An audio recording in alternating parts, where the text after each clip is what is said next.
बिस्मिल्लाहिर्रहमानिर्रहीम। अस्सलाम वालेकुम जी, कैसे सब दोस्त। वेल जनाब, आज हम बात करेंगे बोस्निया हर्जेगोविना, एक तारीखी मुसलमान कंट्री। और आज से 20-25 साल पहले जिस तरह जेनोसाइड किया गया, जिस तरह मुसलमानों को क्रश किया गया था वहाँ पर, millions of Muslims including their kids, जैसे आज फ़लस्तीन में हम देख रहे हैं हो रहा है। और हम चुप हैं, तब भी हम लोग चुप थे। मुस्लिम कंट्रीज़, अरब कंट्रीज़ ख़ास तौर पर तेल दिया, सपोर्ट की और अपने ही बच्चे मरवा दिए। सो बोस्निया राइट नाउ यूरोपीय यूनियन के अंडर है। अमेरिका का बहुत बड़ा इन्फ्लुएंस है इस कंट्री के ऊपर। बाल्कन रीजन में अगर खूबसूरती की बात करें, या यूरोप पूरे की में अगर खूबसूरती की बात करें, तो स्विट्ज़रलैंड के बाद अगर खूबसूरती की बात करें अगर हम, तो बोस्निया शायद उससे भी मैं कहीं ऊपर गिनूं। लेकिन infrastructure, developments, strong government, obviously European union का स्टेटस अगर देखा जाए तो स्विट्ज़रलैंड थोड़ा ऊपर है, लेकिन बोस्निया सेकेंड स्विट्ज़रलैंड के तौर पे आप गिना जा सकता है। जो लोग देख चुके हैं, जो जानते हैं, और जो नहीं जानते, जो जानते हैं उनके लिए सारी बात है, वो देनो कि मैं क्या बात कर रहा हूँ। जिन्होंने नहीं देखा हुआ, आप लोग एक दफ़ा गूगल करके खाली पिक्चर्स देखेंगे तो आपको आइडिया हो जाएगा। मोर ओवर मैं साथ वीडियोस थोड़ी सी चलाऊंगा उसकी, साइट्स की। इंतहाई खूबसूरत लश ग्रीन कंट्री है। 99% ग्रीन एरियाज हैं, 99%। 1% भी मैं कंक्रीट बिल्डिंग को गिन रहा हूँ। अदरवाइज जहाँ बिल्डिंग नहीं है वहाँ ग्रीनरी है। तीसरी कोई चीज़ ही नहीं है। इंतहाई खूबसूरत कंट्री है। यूरोप का खास आशीर्वाद है, अमेरिका की बड़ी सपोर्ट रहती है। इनफैक्ट यूरोपीय यूनियन ने 10 बिलियन यूरो फिक्स कर रखा है इनकी इकोनॉमी को स्ट्रेंथन रखने के लिए, स्ट्रांग रखने के लिए, मजबूत रखने के लिए। सिर्फ एक ड्रॉबैक है, दो हिस्से हैं। जो हिस्सा लगते हैं यूरोपीय यूनियन के साथ, यूरोपियन कंट्री के साथ, क्रोएशिया है, हंगरी है, या नीचे मोंटेनेग्रो वाली साइड भी है। चूंकि वो भी एक स्ट्रॉन्ग कंट्री बनता जा रहा है, आने वाले दिनों में आपको नजर आएगा वो शेंजन में जाता हुआ। इन कंट्रीज के ऊपर उन्होंने अपना कंट्रोल रखने के लिए एक हिस्सा बनाया हुआ है हर्जेगोविना, और यहाँ पर कंट्रोल्ड गवर्नमेंट भी उन्हीं की है। और बोस्निया जो मेन मुस्लिम कंट्री है, बेसिकली 51% जो है, 61% रफली मुस्लिम्स हैं। मुस्लिम कम्युनिटी बहुत ज़्यादा है। हलाल फूड मिलता है आपको हर तरफ। मस्जिदें जगह जगह मिलेंगी आपको। सराजीवो, उसका जो डाउनटाउन है, जैसे इस्तांबुल में तकसीम है, इसके डाउनटाउन में अगर आप जाते हैं तो दो हिस्सों में डिवाइड हो जाता है वो। एक हिस्सा है जहां तक मस्जिदें हैं, हलाल फूड है, हर चीज़ आपको मिलती है, और बड़ा खूबसूरत एक ईस्टर्न स्टाइल है सारा, मुस्लिम कम्युनिटी है ज़्यादा। और उस डिवाइडर को कहा जाता है सराजीवो मीटिंग ऑफ कल्चर्स। पिक्चर पे देखेंगे आप। इंतहाई खूबसूरत पॉइंट है। जैसे ही आप इस लाइन को क्रॉस करते हैं, बिल्डिंग, कमर्शियल, फूड, रेस्टोरेंट, बार स्टार्ट हो जाते हैं, चर्च स्टार्ट हो जाते हैं। यहूदी भी मिलेंगे आपको, क्रिश्चियंस मिलेंगे, ऑर्थोडॉक्स बहुत ज़्यादा हैं, क्रिश्चियंस बहुत ज़्यादा हैं, और मेजॉरिटी उन्हीं की है। रेस्टोरेंट्स वहीं के हैं। खाना फिर वहाँ पर जाके हलाल हराम वाली तमीज़ ख़त्म हो जाती है, लेकिन इट्स योर चॉइस कि आपने किस साइड पर रहना है। Bosnian food is outstanding. Turkey, उसकी पासपोर्ट की अगर बात करें तो दुनिया का 43rd है। 2 डिफरेंट सर्वे देखे जा रहे हैं इस वक्त दुनिया में, आपको भी पता है।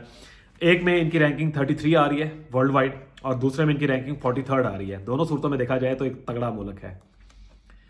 3.8 मिलियन टोटल आबादी है, उसमें से 1.8 मिलियन मुसलमान हैं।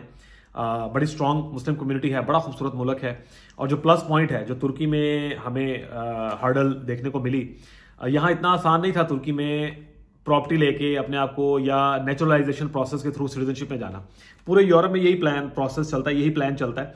आप यहाँ पे एक दफ़ा एंटर हो गए, आपने कोई प्रॉपर्टी ले ली या कंपनी बना ली, किराए पे घर ले लिया, आप अपना टैक्स पे कर रहे हैं।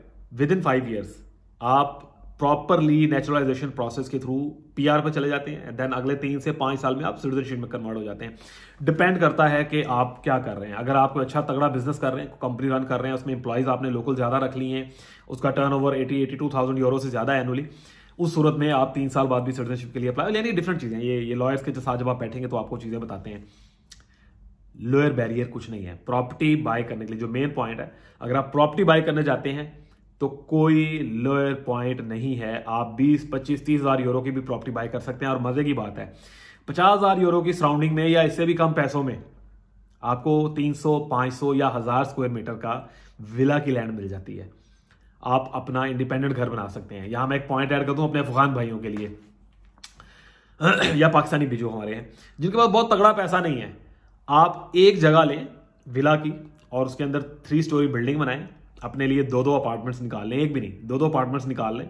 3 स्टोरी बिल्डिंग में 6 अपार्टमेंट्स बनाएं, पेंट हाउस बनाएं, साथ इकट्ठे सब इंजॉय करने के लिए। सामने सारा लॉन आपका होगा, अपनी सब्जियां लगाएं। 1 से 1.5 साल के अंदर प्रोजेक्ट है ना, आपने एक जगह ली और अगले 1 साल के अंदर वो तैयार हुई तो 1.5 साल बाद आप उसमें अपनी 6 फैमिलीज को एडजस्ट कर सकते हैं। उन 6 की 6 फैमिली उनकी पावर ऑफ अटॉर्नी लेके आ जाएंगे आप, जो मैं करवा रहा हूँ अभी बेसिकली।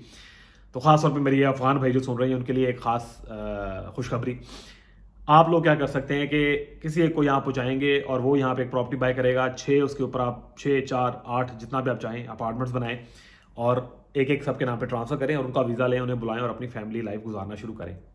मैं ये काम करवा रहा हूँ, अगर आप करवाना चाहें मैं हाजिर हूँ, लेकिन पैसा लीगल लाना पड़ेगा आपको। उसके लिए प्रॉब्लम है, या वो यूएई के थ्रू आता है। तुर्की में तो ये था बस आप जहाँ से मर्जी पैसे लेके आ रहे हैं, हुंडी से भी आ रहे हैं, जैसे भी आ रहे हैं, आपका काम चल रहा था और गवर्नमेंट ने बड़ा सख्त एक्शन भी लिया इसके ऊपर बाद में, जब उन्हें पता चला कि ये मामला भी चल रहे हैं। लेकिन शुरू में बहुत ज़्यादा सहूलत थी फॉरनर्स के लिए क्योंकि कॉमन प्रैक्टिस नहीं थी यहाँ पे। लेकिन बोस्निया में, पूरे यूरोप में ऐसा नहीं है, पैसे आपको लीगल लेके आने पड़ते हैं और लाइफ इज़ जस्ट ऑसम। मैं आने वाले 1-1.5 साल में जैसे ही मेरी प्रॉपर्टीज यहाँ मैच्योर हो जाएंगी, मैं यहाँ से मूव कर रहा हूँ टुवर्ड्स बोस्निया।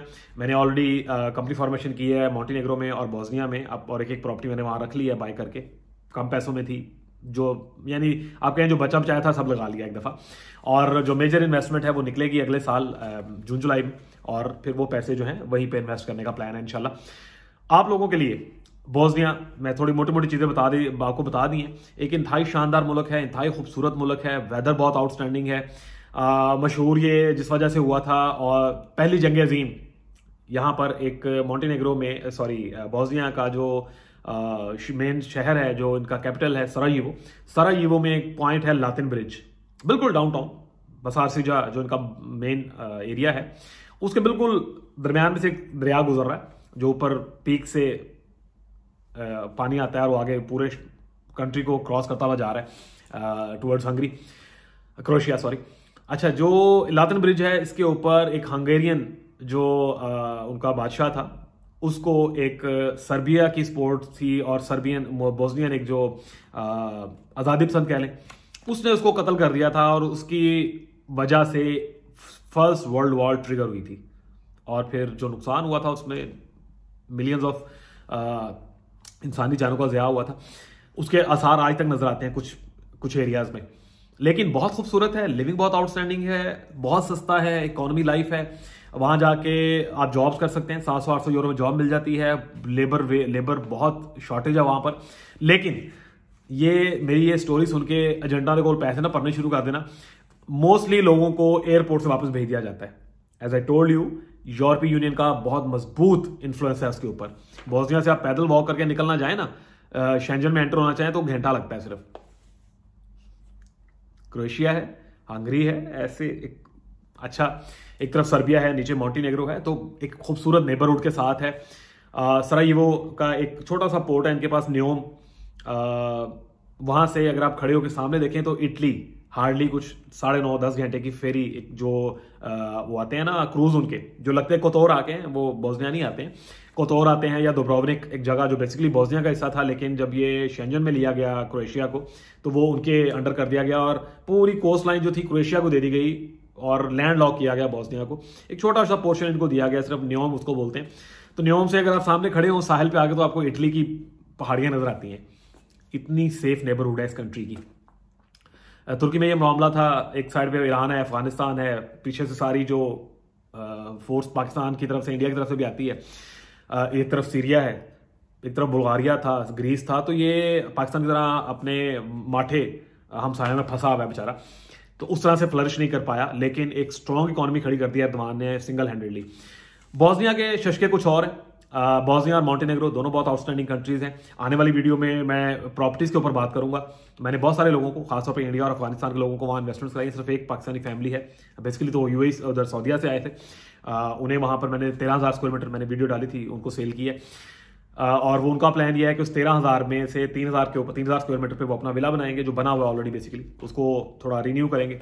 और जो बाकी 10-10,500 स्क्वायर मीटर जगह है उसको हम आने वाले दिनों में डिवाइड करेंगे और 10 या 12 डिफरेंट टुकड़े करके विलाज 800 स्क्वायर मीटर या 700 स्क्वायर मीटर के या 1000 स्क्वायर मीटर के मैक्सिमम निकाल के, बीच में चूंकि रोड्स निकलेंगी तो ये 800-700 स्क्वायर मीटर के विलाज निकलेंगे और बहुत इकोनॉमिकल प्राइस होगी।